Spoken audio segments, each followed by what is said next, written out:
Last time we did this, we had questions that folks had sent in through video message on Skype, and we still have more of that coming up. But we saw this thread over in the Division subreddit, and we figured this would be a great opportunity to clear up some of the intricacies of rogue status that people experienced, and to be honest, were a little bit confused by at E3. So basically, when players enter the dark zone, they're neutral by default. But as soon as they attack another player, they turn rogue. Why we do that is because we want the dark zone to be a place of cooperation first, but then if you attack someone, then you get flagged. You're attacking friendly forces. Rogue protocol initiated. When you turn rogue, you get a bounty on your head and all players can see it. And the more you kill, the bigger the bounty. You climb the levels of rogue by killing other players, and if you're level 1 rogue, you are rogue for 2 minutes. But if you kill more players, you are rogue for a longer period of time. Every time you kill a player, you refresh that counter and it increases up to 5 minutes. If you manage to survive your rogue status, which is pretty difficult because all players want to kill you, can see you on the map periodically. If you manage to do that, then you receive your own bounty. So you can progress in the dark zone by being a rogue, but it's pretty risky and difficult. You lose a big amount of dark zone XP when you die as a rogue, and other players receive that dark zone XP. So that's one more incentive for neutral players to hunt the rogues. If you're grouped up with someone, there's no way you can shoot them, there's no friendly fire enabled. If you want to leave the group and fight your friends, there's a warning displayed to the whole group for a few seconds before you leave, so they have a chance, to brace for it and prepare. What's up guys, Boomslang here. Had a couple questions for you guys concerning the Dark Zone. First off, is there any instance of PvP action outside of the Dark Zone? And also, Dark Zone or Dark Zones? Are there going to be more than one, or is there just one Dark Zone? I'd like to get that cleared up once and for all. Thanks. No, there's no PvP outside of the Dark Zone.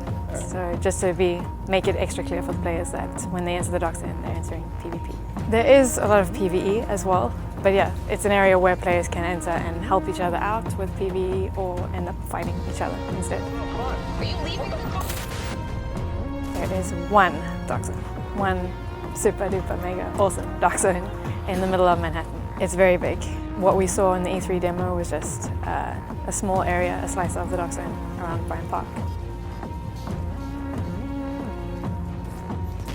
What's up guys, James here, the lead writer and developer on Division Blog, here to ask our friends at Massive Entertainment a quick question. Right now we know that the squad size within the Division is 4 players, however what we don't know is exactly how many players will be able to play together in the Dark Zone. Can you guys shed some light on this? Thanks. The demo that some of you have had the chance to play featured a 3v3v3 scenario. But in the game, there will be many more players in the Dark Zone, and you won't be locked into a specific group setup.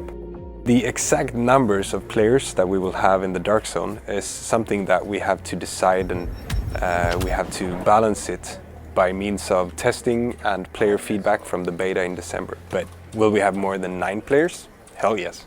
Thanks for the questions, guys, but unlike last time, we're not done just yet. It's time for some rapid fire goodness, courtesy of our friends over on Twitter. Will we be able to find weapons and gear outside of the Dark Zone? Okay, Alvin, the answer to that is definitely yes. It's also worth noting that you can find best in slot gear both inside and outside of the Dark Zone. While there may be more of the good stuff inside the Dark Zone, you also have the risk of someone having you in their sights, so you've been warned. Cameron Lewis asks, will you be able to have just your loot extracted and then go looking for more? Yeah, that's exactly how it works. The extraction helicopter is only there to pick up your contaminated loot, so afterwards you're free to fill up that loot bag as many times as you want, or find a way out of the Dark Zone if that's what you want to do. Where can I sign up and play the beta in the UK?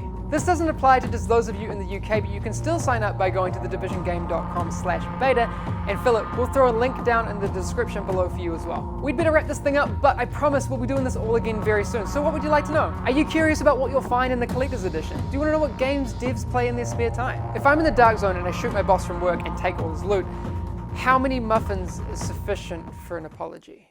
As always, you'll find us on Twitter, Facebook, the official forums, the Division subreddit, and you can still send those video messages into the Division game on Skype. Have a good one. We'll see you soon.